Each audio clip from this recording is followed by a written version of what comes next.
Assalamualaikum warahmatullahi wabarakatuh. Apa kabar anak-anak sekalian? Semoga kita semua senantiasa diberi kesehatan oleh Allah Subhanahu wa taala sehingga dalam melaksanakan segala aktivitas dapat berjalan dengan lancar dan tujuannya tercapai. Baiklah anak-anak, mengawali kegiatan pembelajaran agama Islam pada pertemuan hari ini, marilah kita berdoa kepada Allah supaya kegiatan pembelajaran kita hari ini dapat berjalan dengan lancar sehingga kita dapat mengambil manfaat dari pelajaran hari ini. Marilah kita berdoa anak-anak. A'udzu billahi minasyaitonir rajim. Bismillahirrahmanirrahim. Raditu billahi rabba wa bil islami dina wa bi muhammadin nabiyya wa rasula rabbi zidni ilma warzuqni fahma amin. Anak-anak sekalian, pada pertemuan hari ini kita akan mempelajari materi dengan judul Hikmah Ibadah Sholat. Hikmah Ibadah Sholat. Adapun tujuan pembelajaran kita pada pertemuan hari ini adalah sebagai berikut. 1. Anak-anak diharapkan mampu menjalankan sholat secara tertib. Yang kedua, anak-anak diharapkan bisa menunjukkan perilaku kerjasama sebagai penerapan memahami hikmah sholat. Yang ketiga, anak-anak dapat memahami hikmah dari ibadah sholat. Yang kelima, anak-anak dapat menceritakan pengalaman spiritual terkait ibadah sholat. Adapun pengertian hikmah sholat adalah sebagai berikut. Hikmah sholat adalah inti dari ibadah sholat yang timbul akibat kita mengerjakan ibadah sholat. Misalnya berupa perbuatan baik yang tumbuh dalam diri setelah rajin melaksanakan sholat. Sholat dimaksudkan agar orang yang melaksanakan selalu merasa dekat dengan Allah Subhanahu wa ta'ala. Adapun hikmah sholat antara lain yang pertama adalah selalu mengingat Allah.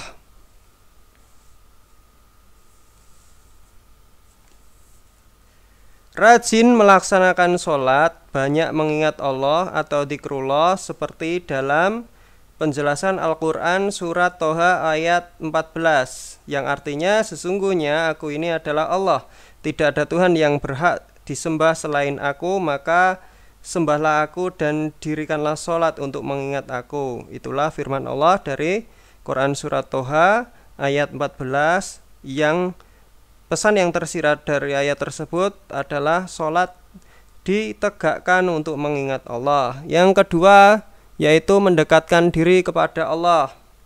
Sholat merupakan sarana untuk mendekatkan diri kepada Allah atau taqarrub Allah. Dengan sholat kita ingat akan dekatnya Allah kepada kita sehingga kita akan semakin berhati-hati dalam melaksanakan suatu pekerjaan atau dalam perbuatan karena kita merasa senantiasa diawasi gerak-gerik kita oleh Allah Subhanahu wa ta'ala. Adapun ayat yang menyatakan bahwa sholat sebagai sarana untuk mendekatkan diri kepada Allah adalah Quran surat Al-Alaq ayat 19 yang artinya sekali-kali janganlah kamu patuh kepadanya dan sujudlah, dekatkanlah dirimu kepada Tuhan, yang dimaksud kepada Allah Subhanahu wa ta'ala. Artinya kita hanya diperbolehkan untuk mentaati dan sujud kepada Allah Subhanahu wa ta'ala. Karena melakukan peribadatan untuk selain Allah namanya syirik dan orang syirik itu akan kekal dalam neraka. Kemudian disiplin waktu. Yang ketiga adalah disiplin waktu. Orang yang sholat di awal waktu atau tepat waktu selalu menggunakan waktunya dengan baik. Adapun dalilnya adalah Quran surat Al-Mu'minun ayat 1-2 yang artinya sesungguhnya beruntunglah orang-orang yang beriman, yaitu orang-orang yang khusyuk dalam sholatnya. Nomor 4 yang hidup bersih. Syarat sah sholat harus bersuci. Orang yang sholat, artinya orang yang senantiasa menjaga sholatnya, otomatis akan menjaga kebersihan. Karena ketika kita hendak sholat, maka kita diharuskan untuk suci dari hadas dan najis, baik badan, tempat, maupun pakaian. Kemudian nomor 5, bersikap rendah hati.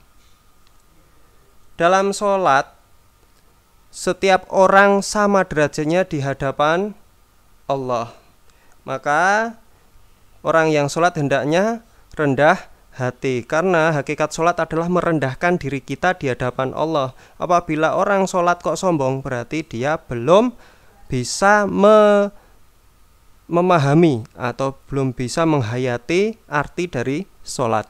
Kemudian hidup damai. Orang yang rajin sholat otomatis hidupnya akan damai karena merasa dekat dengan Allah. Kemudian hati menjadi tenang. Orang yang sholat akan terhindar dari sifat gelisah. Hatinya tenang dan hidupnya tentram. Adapun kesimpulan materi kita adalah sebagai berikut. Sholat fungsi utamanya adalah untuk mengingat Allah, untuk mendekatkan diri kita kepada Allah. Orang yang sholat akan tenang hidupnya. Orang yang sholat akan dijaga oleh Allah. Orang yang sholat hidupnya akan damai, dan orang yang sholat akan terhindar dari sifat sombong. Baiklah anak-anak, itulah pelajaran yang dapat disampaikan oleh Pak Fajrin. Apabila ada kekurangan dalam penyampaian Pak Fajrin, mohon maaf. Jangan lupa nanti tugasnya dikerjakan, jangan terlambat dalam mengumpulkan supaya nilainya anak-anak segera direkap dan tidak bolong-bolong ya. Baiklah anak-anak, cukup sekian dulu dari Pak Fajrin. Marilah kita tutup pembelajaran hari ini dengan membaca doa kafaratul majelis. Bismillahirrahmanirrahim. Subhanakallahumma wa bihamdika asyhadu alla ilaha illa anta astaghfiruka wa atubu ilaik. Assalamualaikum warahmatullahi wabarakatuh.